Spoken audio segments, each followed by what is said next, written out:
Halo, selamat datang kembali di channel YouTube Pengabdi Voli. Apa kabarnya para penggemar Timnas Indonesia, para penggemar voli Indonesia, dan juga khususnya para penggemar Surabaya Samator. Pasti saat ini para fans Surabaya Samator sedang bahagia, sedang sangat gembira karena Surabaya Samator dipastikan akan comeback di Proliga 2025. Di tahun kemarin di Proliga 2024 yang juaranya adalah Jakarta Bayangkara Presisi, Surabaya Samator itu memutuskan untuk tidak ikut serta di Proliga dan posisinya itu digantikan oleh Garuda Jaya. Kita tahu Garuda Jaya itu diisi oleh para pemain timnas junior yang memang mereka ditujukan atau dikhususkan agar bisa mendapatkan jam terbang sehingga mereka akan semakin matang ketika suatu hari nanti mereka membela timnas Indonesia. Nah, setelah Surabaya Samator itu dipastikan comeback ke Proliga 2025, tentu saja saat ini manajemen Surabaya Samator sedang menginventarisasi atau sedang menyusun kekuatan. Karena apa? Proliga 2025 itu akan dimulai di bulan Januari. Jadi masih ada waktu beberapa bulan bagi manajemen Surabaya Samator untuk menyusun kekuatan, termasuk untuk menyusun tim atau komposisi tim atau roster yang akan diterjunkan di Proliga 2025. Nah, saat ini sudah ada beberapa bocoran, sudah ada beberapa gosip tentang pemain yang akan membela Surabaya Samator di Proliga 2025. Salah satu gosip yang saat ini sedang santer diberitakan atau sedang mengemuka dengan sangat kencang itu adalah posisi pemain asing yang akan membela Surabaya Samator di Proliga 2025. Jadi sudah ada info atau sudah ada bocoran tentang pemain asing. Posisinya adalah tosser atau setter yang konon katanya info yang beredar itu akan menjadi pemain baru Surabaya Samator di Proliga 2025. Nama pemainnya adalah Livian Taboada Dias. Dia adalah pemain timnas Kuba yang kemarin di VNL 2023-2024 dirinya itu bermain untuk timnas Kuba. Posisinya adalah setter, dia adalah pemain yang sangat bagus, dia adalah pemain yang memiliki jam terbang sangat banyak dan kemungkinan akan sangat cocok dengan Surabaya Samator ketika nantinya jika benar-benar dikontrak oleh Surabaya Samator untuk berlaga di Proliga 2024. Ini sudah ada info dari Aspagensi. Jadi Aspagensi itu adalah agensi yang menaungi banyak pemain asing dan juga pelatih asing yang khususnya untuk berlaga di Proliga. Nah, menurut Aspagensi sendiri di postingan di akun Instagramnya, saat ini Livian Dias itu sedang bernegosiasi dengan salah satu klub yang akan berlaga di Proliga 2025. Memang sampai saat ini Aspagensi itu belum membeberkan atau belum membuka fakta bahwa Livian Dias itu akan bergabung di Surabaya Samator, tapi para penggemar voli Indonesia itu sudah memprediksi atau sudah menduga bahwa Livian Dias itu akan menjadi setter baru atau tosser baru, pemain baru yang akan membela Surabaya Samator di Proliga 2025 nanti. Nah, Proliga 2025 sendiri itu akan diselenggarakan pada bulan Januari sampai Mei 2025. Seperti yang saya bilang bahwa masih ada waktu bagi semua tim untuk menyusun kekuatan, untuk merekrut pemain termasuk pemain asing untuk berlaga di Proliga 2025. Kalau Livian Dias itu benar-benar bergabung dengan Surabaya Samator, dirinya itu akan bergabung dengan Rodolfo Luis Sanchez. Seperti yang kita ketahui, ini sudah ada informasi resmi, sudah ada pengumuman resmi dari Aspagensi bahwa Rodolfo Luis Sanchez itu akan menjadi pelatih baru Surabaya Samator dan kontraknya itu hanya berdurasi 1 musim. Kinerja atau masa kerja Rodolfo Luis Sanchez di Surabaya Samator itu akan dimulai di Livoli 2024 ini. Kita akan lihat apakah Rodolfo Luis Sanchez itu akan diperpanjang sampai Proliga atau bahkan kontraknya akan selesai hanya di Livoli. Tentu saja Rodolfo Luis Sanchez kinerjanya itu akan dievaluasi secara mendalam oleh manajemen Surabaya Samator. Nah, kita kembali lagi ke Livian Dias, bahwa Livian Dias ini adalah pemain kelahiran 4 Oktober 1998. Jadi usianya ini sudah berada di usia yang sangat matang untuk seorang atlet. Nah, dia itu tingginya adalah 199 cm. Dominan tangannya itu adalah dominan tangan kanan. Nah, dia itu memiliki jangkauan spek setinggi 343 cm. Kemudian jangkauan blok itu dia memiliki jangkauan setinggi 327 cm. Jangkauan atau tinggi yang sangat luar biasa dan sangat ideal bagi setter karena apa? Dirinya itu bisa berfungsi sebagai setter dan juga bisa berfungsi sebagai blocker ketika dirinya itu berada di posisi depan. Bahkan kalau memang ketika situasi di lapangan sedang membutuhkan peran dari dia sendiri untuk mendatangkan poin, dirinya bisa itu melakukan spike. Karena apa? Jangkauan spike-nya pemain asal Kuba ini bisa mencapai 343 cm. Livian Diaz itu juga memiliki jam terbang sangat banyak. Dirinya pernah membela beberapa klub di luar negeri, khususnya yang ada di Rumania dan juga di Liga Kuba, sehingga pengalamannya tentu sudah tidak perlu diragukan lagi. Livian Diaz itu pernah bermain di SCM Zalău yang ada di Liga Rumania. Ini saya ambil datanya dari Volleybox per hari ini.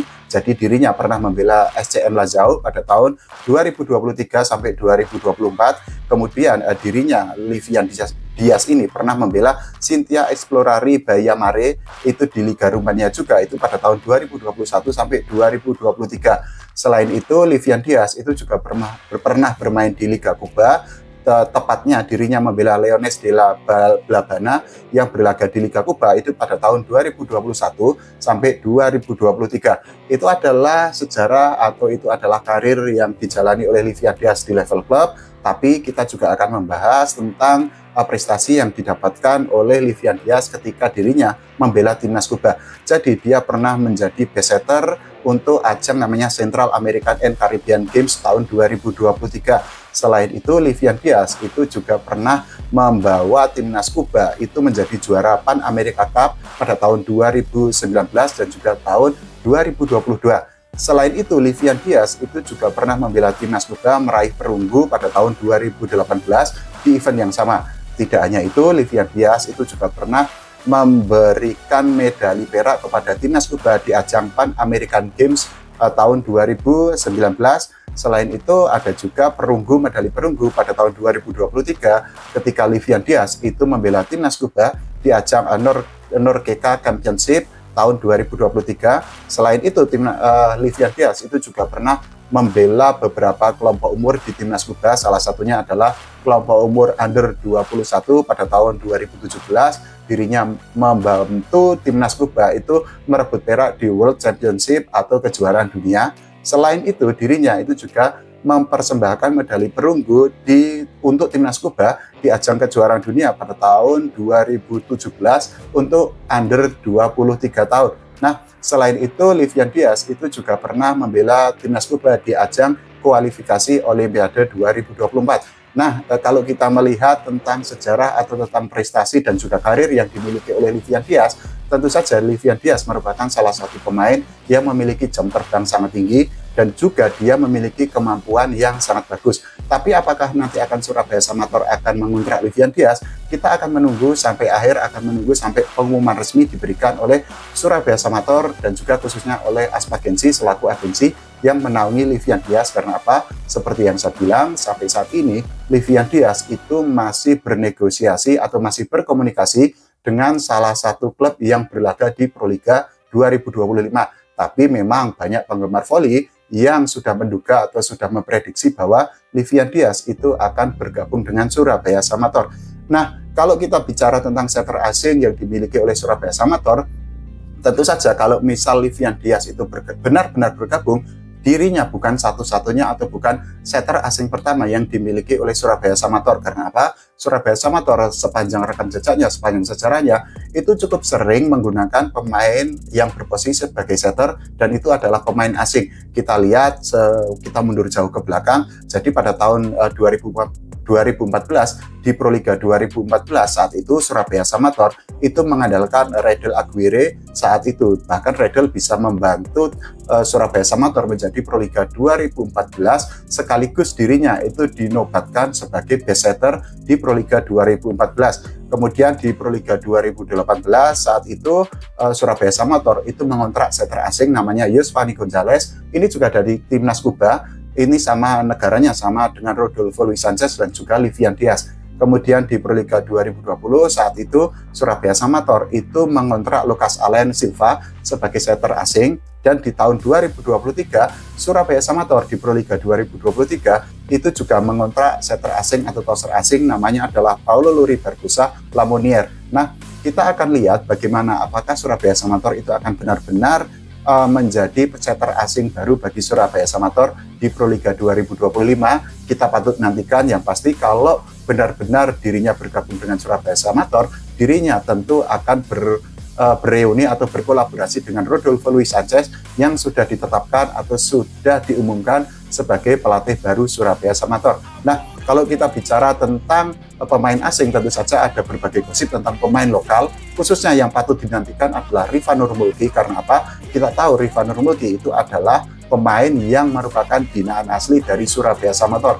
Sebelum namanya melambung sangat tinggi seperti sekarang, sehingga menjadi salah satu pemain voli terbaik di Indonesia, Riva Nurmulki itu mengenyam pendidikan atau mengenyam pembinaan di Surabaya Samator. Bahkan Riva Nurmulki juga membantu Surabaya Samator menjuarai Proliga dan juga menjuarai Livoli. Tapi memang harus diakui saat ini Riva Nurmulki itu memang nasibnya masih tanda tanya, masih misteri apakah dirinya akan bergabung dengan Surabaya Samator di Proliga 2025 atau tidak. Kita akan nantikan. Yang pasti Riva Nurmulki saat ini masih bergabung dengan Jakarta Stinbin, dan kemarin dirinya membantu Jakarta Stinbin itu lolos ke Final Four Proliga 2024, meskipun pada akhirnya Riva Nurmulki, Doni Haryono dan juga Farhan Halim itu tidak bisa membantu Jakarta Stinbin itu melaju ke tangga juara. Karena apa? Saat itu juaranya adalah Jakarta Bayangkara Presisi yang mengalahkan Jakarta Lavani di partai final yang diselenggarakan di Indonesia Arena Jakarta.